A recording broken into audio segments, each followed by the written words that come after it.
Powers.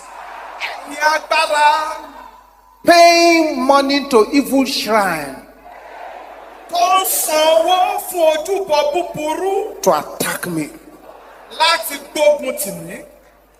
Powers.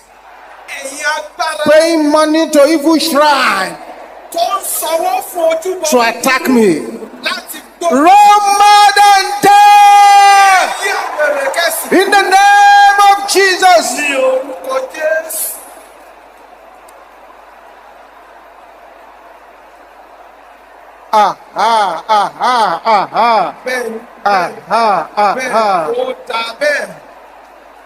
Yes. Yes. Yes. Yes. Yes. Yes. Yes. Yes. Yes.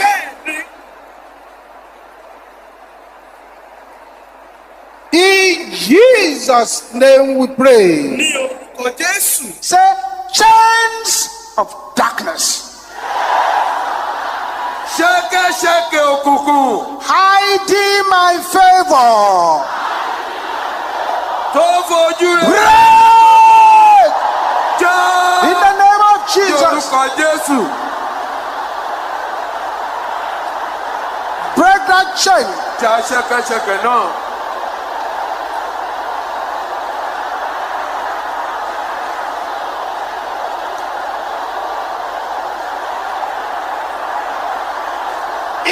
Jesus' name we pray. Every Goliath walking about in the garden of my life, fall down and die in the name of Jesus. Something is happening to somebody over there.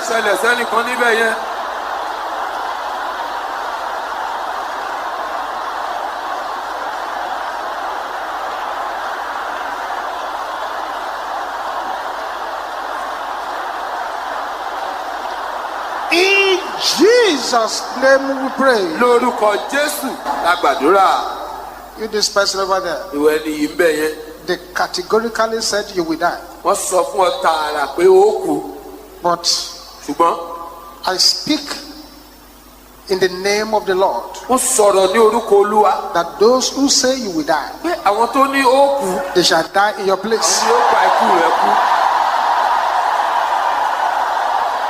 Yes.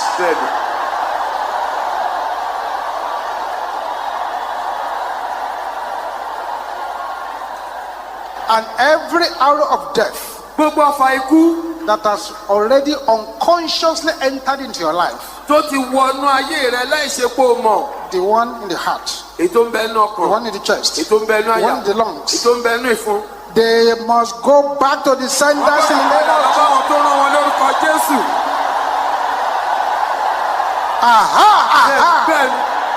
Yes. Amen. Amen. With boiling anger, powers that have vowed to see my end,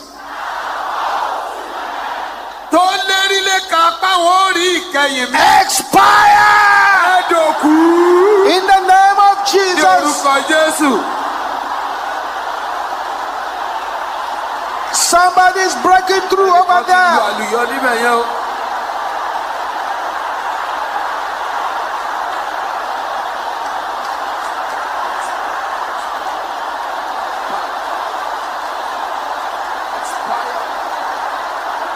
Yes. Yes, yes, yes. In Jesus' name we pray. If you like your family, pray this one very well. Demonic storm raging in my family, clear away in the name of Jesus.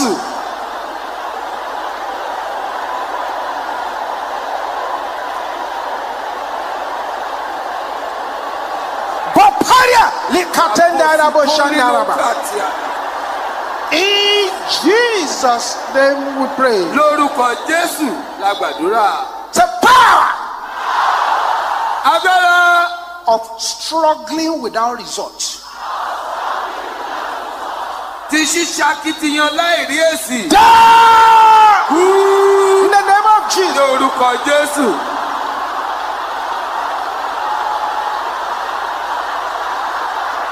You must not keep quiet. O gbọ́dọ̀ panu mọ́ o.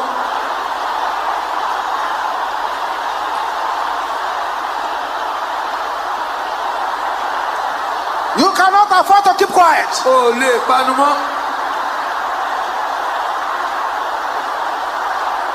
In Jesus' name we pray.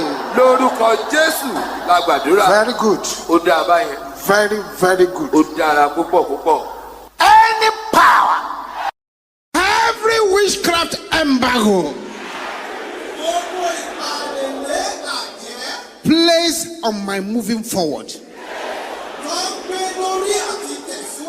Somebody needs to shout this loud.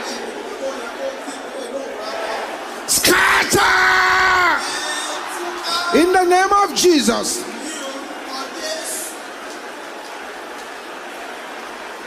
It's happening, it's happening, it's happening, it's happening.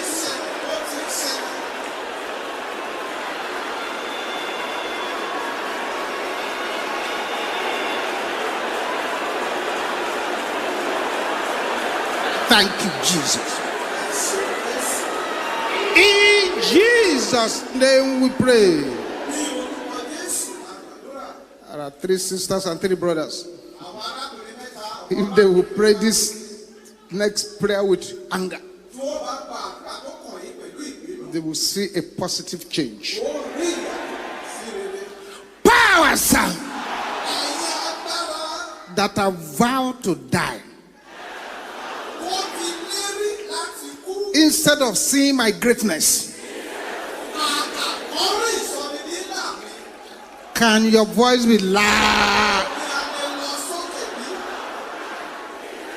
You are alive! Die! In the name of Jesus.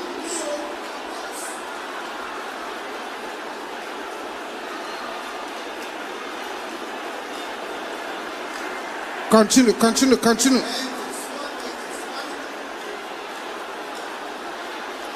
Don't negotiate.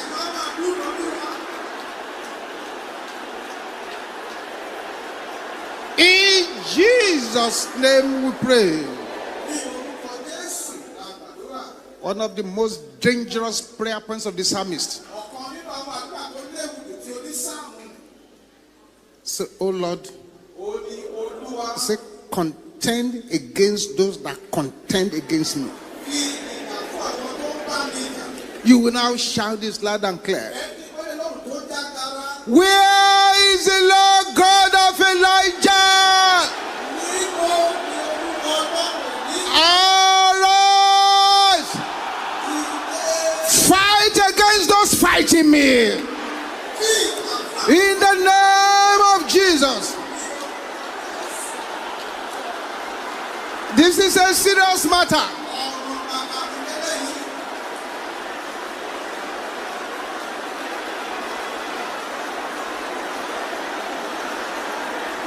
Continue, continue. Open that mouth. Don't keep quiet. Don't keep quiet. Louder, louder. Yes.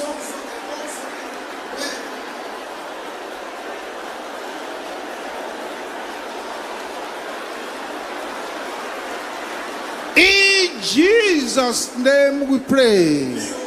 Come be a part of the MFM International Headquarters social media family. Like and subscribe now. Thank you for watching our entire video today. If you feel you can bless someone, please join us and spread the gospel by sharing this video on your social media.